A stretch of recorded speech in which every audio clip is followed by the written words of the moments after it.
Self-respect. What does self-respect look like? It looks like getting 8 hours of sleep a day, even if it means taking 3 to 5 hour naps in intervals. Even if it means taking melatonin or a hot pot of tom yum ramen to do it. What does self-respect look like? It looks like organizing your bathroom, your bedroom, the food in the fridge.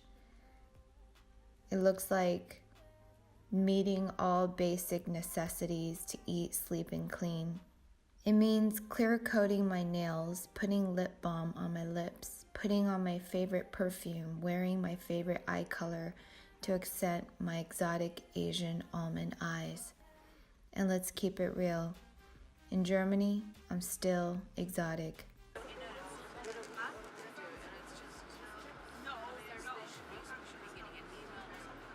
Who is this guy on the bus? I really like his haircut. It means taking responsibility for my own finances, my investment choices, and owning my own business that I will build from scratch.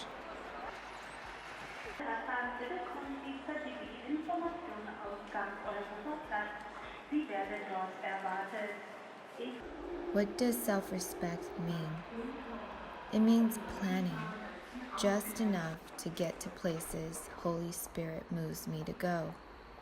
It means being comfortable with a certain level of discomfort, to explore cities like a curious child on her first school field trip. It means observing the journey through the lens of a journal artist. What does self-respect look like? It looks like loving my own uniqueness and not being afraid to show it. It means knowing my true worth in the eyes of God and not anybody else's, including my own. My sometimes victim, sometimes judge, already always thinking in polarities. It looks like exploring the new museum because Amy recommended getting a guide and following just enough directions to know how to surf through the silver lining that runs in between order and chaos.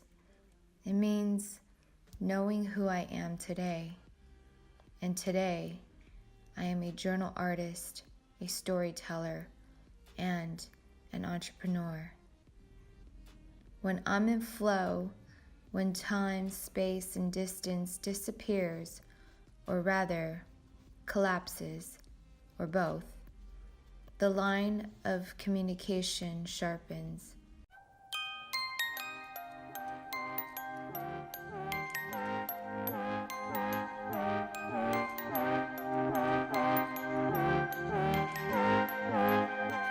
Run and hide, you change your mind. I'm up all night, you got my blessing. Can't decide what's wrong or right.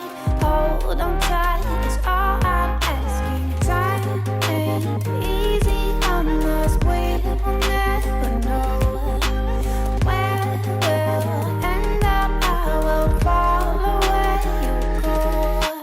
Didn't want you stay, but you fell right in. Feeling like it's you who's been chosen. Only you can feed up your memories. Read it in the lines of the broken. Integrating the shadow. I believe integrating the shadow is paramount to the redemptive process of the hero's journey. I believe that that is how we all slay our respective dragon. What is my history? What karmic debt do I pay as a historical perpetrator? I believe integrating the shadow means first mastering the discipline of self-respect. That means observing the rules of the game, accepting the responsibility of mastering the discipline of patience and kindness for myself. Sometimes the answers are right before my eyes, if only I can pay attention to the signs and symbols first.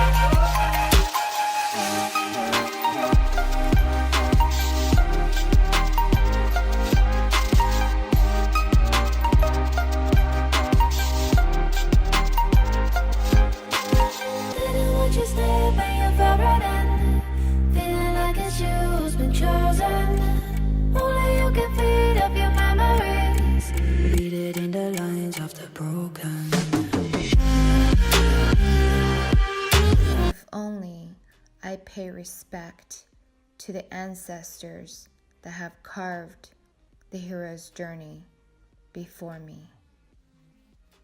I will master the discipline of self-respect.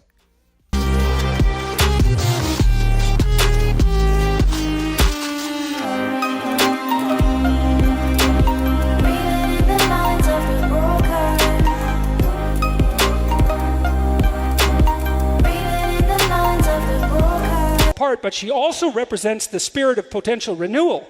And so that's why, for example, in 12 Rules for Life, I point out that chaos is uncertainty and anomaly, but also the promise of new things. And that's part of why it's feminine. It's like, what's the defining characteristic of feminine? It's the source of new things. Right, and what you expect and can predict, that's not the source of new things, that's the source of what you can expect and predict. And the fact that the patriarchy is symbolized in modern feminist discourse by a masculine representation is indication that this underlying perceptual substrata is at work even in our political discourse. Now the problem with the characterization of our culture as a patriarchal tyranny is it's all evil king and there's no wise king. And so that's not helpful.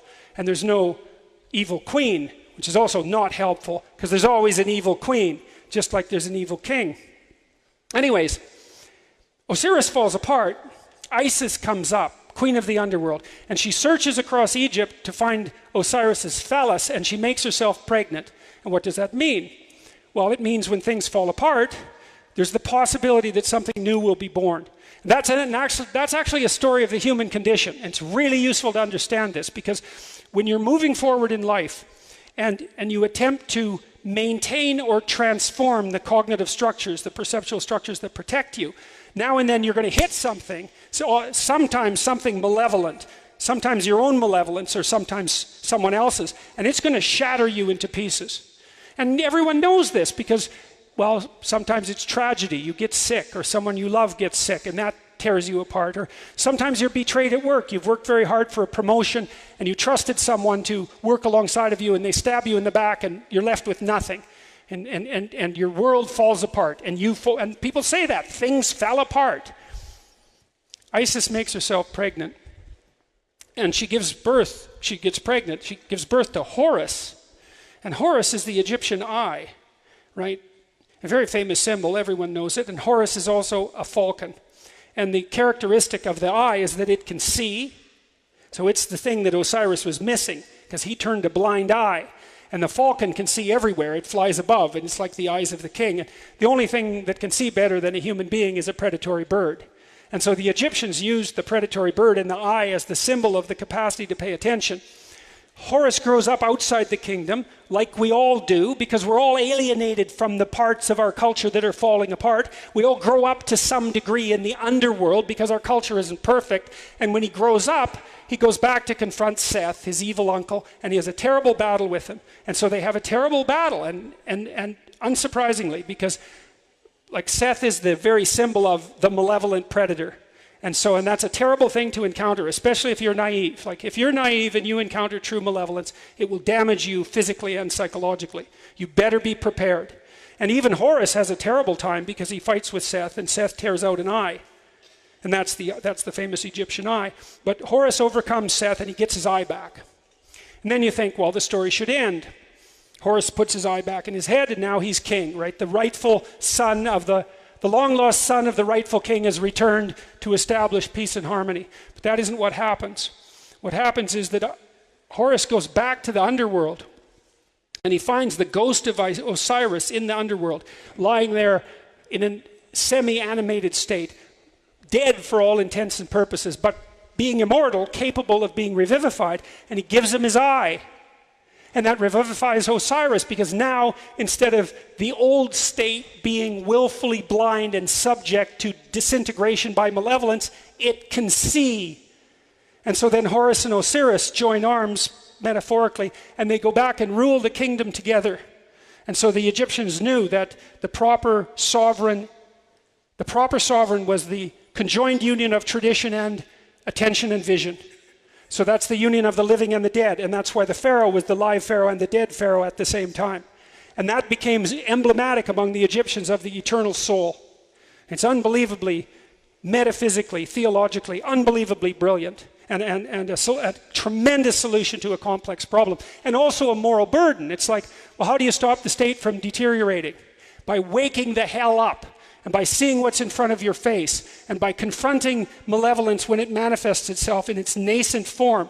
And one of the things I learned from studying totalitarianism, which I studied for a very long time, on the right and on the left, because I didn't really care where it came from, I just cared that it existed, is that, well, how did totalitarian states gain their hold and then move people towards the conduct of terrible atrocity? And the answer to that was individual citizens remained willfully blind. That's the reason, is that individuals abdicated their ethical responsibility and allowed things to slide sideways because it was easier to turn a blind eye.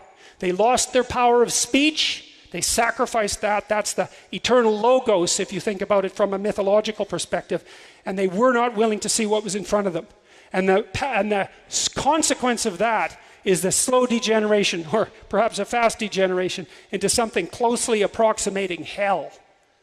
All right, so I'll close with, so the reason that I wrote Maps of Meaning and this book, and the reason that I'm going around talking to people, is because I determined, at least to my own satisfaction, 30 years ago, that we did have something to learn from the 20th century, from its totalitarian catastrophes on the right and the left.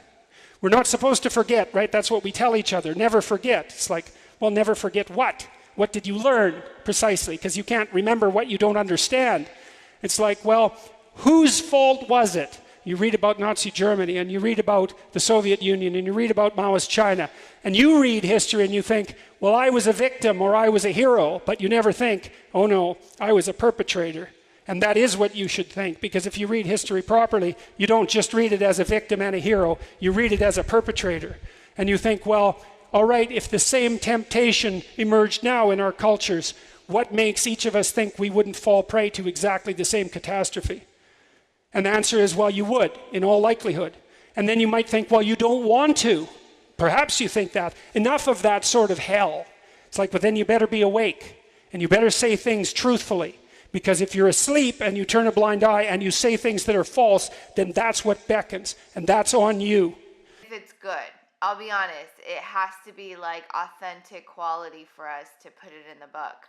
To volunteer and help me, and it was like impossible. You got skills, girl. I mean, honestly, it's the mission itself. I can't take credit for it. It's the mission and the message, and you know what I mean? It speaks for itself, yeah. Yeah.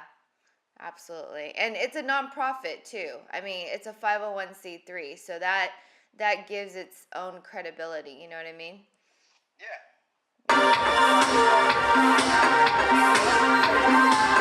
Yeah.